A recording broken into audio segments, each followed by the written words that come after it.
अभ्यास संख्या 21 है। अलकलम कक्षा 4 सरल गणित की सवाल है। अभाज्य संख्या छाटिए। तो अभाज्य संख्या छाटिए, इन सभी को अभाज्य संख्या छाटना है कि कौन सी संख्या अभाज्य है, कौन सी संख्या अभाज्य नहीं है। पहले ये चीज हमें जानना जरूरी है, अभाज्य संख्या किसे कहते हैं। अभाज्य संख्या वह प्राकृतिक संख्या जो एक से बड़ी हो, जो एक से बड़ी हो और जिसके केवल दो ही गुणनखंड हो, एक हो और वह संख्या जो मतलब स्वयं से कट जाए, बस वही हो, उसे हम अभाज्य संख्या कहेंगे। बाकी अभाज्य संख्या हम जो जिसके 3 हो 4 हो उसके हम अभाज्य संख्या नहीं कहेंगे। जैसे ये 34 है, अब मान लीजिए 34 है, अब 34 को हम 1 से काटने, 1 तिया 3, 4 उतारे, 1 चौका 4, फिर 34 से 34 एक 34, ये कट गया, ये भी कट गया।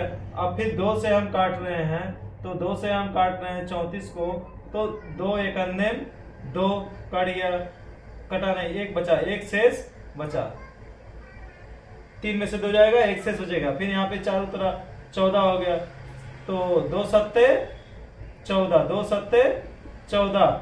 अब ये कट गया, तो अभी 17 दुना 34। अब इसकी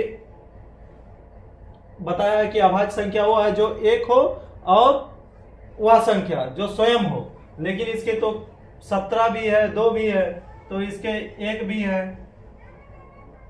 2 भी है, 17 भी है और 34 भी है। इसके तो 4 आ रहे हैं, तो इसलिए यह अभाज्य संख्या नहीं है। अब 60 भी ऐसे है, 143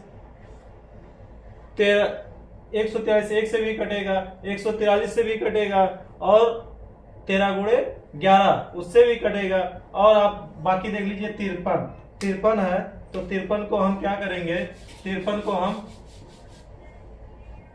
हम क्या करेंगे, 53 में पहले तो 1 से भाग देंगे, 1 से 1 बच्चे 5, 3 उतारा मैंने, 1 तिया 3, बाकी अब ये सीधे डायरेक्ट 53 से कटेगा। कितने से कटेगा, 53 से कटेगा। 53 एक 53, बाकी और किसी भी संख्या से नहीं कटेगा। तो इसलिए यह संख्या क्या है, यह संख्या अभाज्य है। तो केवल 1 से कटा और स्वयं अपने ही संख्या से कटा, इसलिए यह संख्या अभाज्य है। इसलिए यह संख्या अभाज्य, 53 एक अभाज्य संख्या है। ऐसे ही छाटना है कि कौन सी संख्या स्वयं से कट रही, 1 से कट रही है और स्वयं से कट रही। जो 1 से और स्वयं से कटेगी वो अभाज्य संख्या है, अभाज्य संख्या है। हमको क्या करना है, अभाज्य संख्या ऐसे ही हम भाग करके देख लेंगे और अभाज्य संख्याएं छाट कर लिख देंगे कि ये संख्या अभाज्य है। जैसे 7 है, 1 से कटेगा और 7 से कटेगा। 8 है, 8 अभाज्य संख्या नहीं है। 29 है, ऐसे ही चेक करना है कि कौन सी संख्या अभाज्य है, कौन सी संख्या अभाज्य नहीं है। कॉपी में काफी स्वच्छ और सुंदर लिखना है।